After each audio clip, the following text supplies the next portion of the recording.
संयुक्त अधिवक्ता महासंघ एक सोच, एक विचारधारा, इसे संयुक्त क्यों रखा गया और महासंघ बाद में क्यों लगा? जब इतनी बारें थी और आप सबकी समस्याएं का समाधान हो सकता था, तो ये संयुक्त अधिवक्ता महासंघ क्यों बनाया गया? बार के होते हुए ऐसे प्रेस काउंसिल ऑफ इंडिया है, बार काउंसिल ऑफ इंडिया है, तो प्रेस काउंसिल ऑफ इंडिया है, तो एक एसोसिएशन पत्रकारों का क्यों, एक एसोसिएशन अधिवक्ताओं का क्यों? क्योंकि अभी जैसे वरिष्ठ लोगों ने बताया और अपनी अपनी समस्या आप लोगों ने बताई, कहीं ना कहीं कुछ कमजोरियां ऐसी होती हैं अधिवक्ताओं के बीच, जो चुनाव के समय आप लोग काफी प्रचार प्रसार करते हैं वोट के लिए, उसी समय आप वोट का बहिष्कार कर देते, आप मत चुनिए ऐसे अपने नेतृत्व के क्षमताओं को, नेताओं को, तो जाहिर सी बात है उनको भी समझ में आ जाएगा। चुनते तो आप ही लोग हैं उनको बार बार, अगर आप इनको चुनते हैं और चुन के आते हैं फिर आप इनको ब्लेम करते हैं, तो यहाँ भी आप लोग कहीं ना कहीं प्रश्न के जाएगा, तो आपको चुनना नहीं चाहिए। संयुक्त अधिवक्ता महासंघ ये बनाया गया कि इन्हीं बारों को कहीं ना कहीं आदमी समझ नहीं पा रहा था, व्यवस्था समझ नहीं पा रहे थे, तो वो विचारधारा को, उनकी परेशानियों को, जैसे आपने कहा पेंशन की जो समस्या है वो नहीं होता है, एक अधिवक्ता मारा पीटा जाता है उसको, वो सुविधाएं नहीं मिलती हैं, तो ये सारी सुविधाओं को लेके देखे और सोचते हुए इस संगठन का नींव रखा गया। और बार बार एक शब्द आ रहा है कि ये पूरे भारतवर्ष में फैला है, लेकिन बहुत छोटा है, बहुत कमजोर है। कौन कहता है कमजोर है? कहाँ से कमजोर है? आप मुख्यमंत्री जी के साथ बैठना चाहते हैं, मैं कल आपको बैठा सकता हूँ, हम लोग पीसी में बैठते हैं, हर चौथे तीसरे मुख्यमंत्री के आमने सामने होते हैं। राजभवन में मेरी डायरेक्ट एंट्री है, मेरी गाड़ी की, मेरा सेल्फ एंट्री है। जब भी मैं अपने बच्चों परिवार के साथ कोई प्रोग्राम होता है, मैं हमेशा बुलाया जाता हूँ, तो आपकी बातें रखने के लिए मुझे 2 सेकंड लगेगा। इतना बड़ा आंदोलन की जरूरत नहीं, 5 लोग मेरे साथ चले, मैं मुख्यमंत्री जी के सामने आके बैठा देता हूँ, आपको बात रखते हूँ, मनवा भी दूंगा। तो इतनी लड़ाई की बात जहाँ आता है बात इस बात की कि आप लोग के बीच ही आपस में सामंजस्य है। आप जिस नेतृत्व को चुन रहे हैं उस नेतृत्व को क्यों चुन रहे हैं जब उसके अंदर वो क्षमता है? तो संयुक्त अधिवक्ता महासंघ वो सारे नेतृत्व के जो आप लोगों की कमियों के बीच की जो सूत्र है उस सूत्र को पूरा करेगा, ये मैं आपको गारंटी देता हूँ। अभी तक मेरे सामने ऐसी कोई बात ही नहीं आई कि जो ये बात हो। और हिंदुस्तान के उन पत्रकारों को शिबू सोरेन ने हत्या कर दी बिहार में, मैंने उसको गिरफ्तार करवाया, बैठे बैठे उत्तर प्रदेश के शिबू सोरेन को बिहार में गिरफ्तार करवाया। ऐसे ऐसे वो अपराधियों के लिए मैंने काम किया है। कभी आप प्रशासन का तक मेरे बारे में पता करें, हजारों धरना मैंने दिए हैं, 1 साल लगातार मैंने धरना दिया है, मैं वो क्रांतिकारी आदमी इस संगठन से। क्या बात है? और ये झूठ रखने की अधिवक्ताओं की पीड़ा कहीं मुझे भी तीस रही थी, जुड़ा था तो तीस रही थी कि भाई इनके लिए भी कुछ होना चाहिए।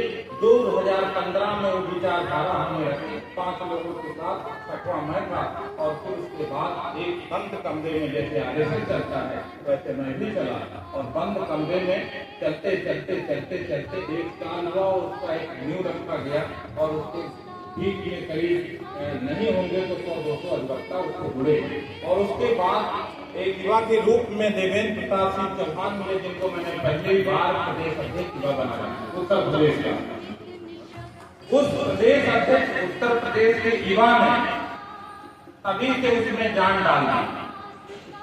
मैंने कहा आपको प्रदेश अध्यक्ष तब बनाऊंगा जब आप मुझे बहुत बड़ा प्रोग्राम देंगे। यहाँ जो आप बता रहे हैं कागजों में जो है बन जा रहा है, या आपकी यहाँ पे मैं सिरे से खारिज कर रहा हूँ कि कागजों में संगठन नहीं है। आइए उत्तर प्रदेश में कितने हजार अधिवक्ता आपसे जुड़े हैं, मैं वो ताकत आपको मैं अपने काम से बता रहा हूँ, मैं आपको दिखाऊंगा। ये हाल भी भरा होगा, वो ग्राउंड के बाहर के हजारों अधिवक्ता घूम रहे होंगे। ये ताकत हम लोगों ने पैदा किया इस संगठन। कहाँ से आप कमजोर हैं? मैं बैठे बैठे सारे बार के जितने भी नेतागण हैं वो मुझसे बात करते हैं और कहते हैं सरबजीत भाई एक बार हाथ रख दीजिए, तो मैं कभी उस चुनाव और प्रचार में नहीं जाता। सारे लोग मुझसे जुड़े हुए, और जिसको चाहूँ वहाँ बैठ के हरा दूँ, जिसको चाहूँ जिता दूँ, लेकिन ये काम मैं नहीं करता क्योंकि मैं कहीं और भी चीजों में व्यस्त हूँ। मैं अच्छी मानसिकता, अच्छी विचारधारा से करता हूँ, और मैं ये सोचता हूँ कि आप अगर उस बिरादरी के लिए अच्छा कर रहे हैं, अच्छा सोच रहे हैं, तो आप अच्छा करें, मैं किसी का विरोध नहीं करूँगा। गलती आपके अंदर है, अपने अंदर को पहले झांकिए और ऐसे ही नेताओं को मत चुनिए जो आपके चुने हुए नेतृत्व को फिर आपको बिगाड़ दें। तो मैं 2015 में जो है देवेंद्र जी को अध्यक्ष से प्रदेश अध्यक्ष बनाता हूँ, तो ये जो है 500 लोगों के साथ ज्वाइनिंग लेते हैं। कितने लोगों के साथ? 500 लोगों के साथ जब ये ज्वाइनिंग लेते हैं तो इनका गठन मैं कराता हूँ और वहां से प्रेस क्लब से इनकी घोषणा होती है। उसके बाद साल भर बाद ये कई प्रांतों में गठन होता रहता है और ये मुझे करीब 28 राज्यों में अध्यक्ष रहते हुए 28 में मेरे ख्याल से 20 या 15-20 राज्यों में ये प्रदेश अध्यक्ष रहते हुए इन्होंने संगठन का निर्माण किया, संगठन का गठन किया, कई जगह दौरा किया, करीब 100, 200, 500 लोगों ने इनके स्वागत किए। आप कैसे कह सकते हैं कि ये 40 लोग? ये यहाँ की क्षमता है, यहाँ की इकाई की क्षमता है, यहाँ की भू उपाध्यक्ष कहाँ गए, यहाँ की भू जिलाध्यक्ष कहाँ गए, यहाँ की उप प्रदेश कमेटी कहाँ गई, यहाँ की मध्य प्रदेश की कोर कमेटी कहाँ गई? ये यहाँ की कमी है। आइए लखनऊ में कितने हजारों की, अगर अधिवक्ता की बात करें, कितने हजार अधिवक्ता आपको चाहिए? आप पेन कॉपी पे लिख दीजिए, उतना गिनके आप नोट कर लीजिएगा। इतनी बड़ी क्षमता है। कई बार आपको प्रश्न के दायरे में बारों ने लिया, मैंने कहा घबराइए नहीं, जिसने दायरे में लिए उनको फोन किया, हमने कहा आप भी दायरे में रहिए, जरा सा समझिए बात को। शुरू में आप शुरू में आपको घबराने का बहुत प्रयास किया, मैंने कहा दायरे में रहिए, मुझे दायरा नेतृत्व करने निकला हूँ। शरीर में जान है और क्षमता है और हजारों नेतृत्व को नेतृत्व दिया है, हजारों लड़ाइयां लड़ी हैं। 2015 के बाद 2020 में देवेंद्र प्रताप सिंह चौहान जी को मैं राष्ट्रीय अध्यक्ष बनाता हूं, फिर मैं अपने को बैठ लेता हूं क्योंकि मुझे राष्ट्रीय अध्यक्ष मिल जाता है। और संगठन का बृहद रूप से जिस तरह से मुझे चाहिए था, उस अधिवेशन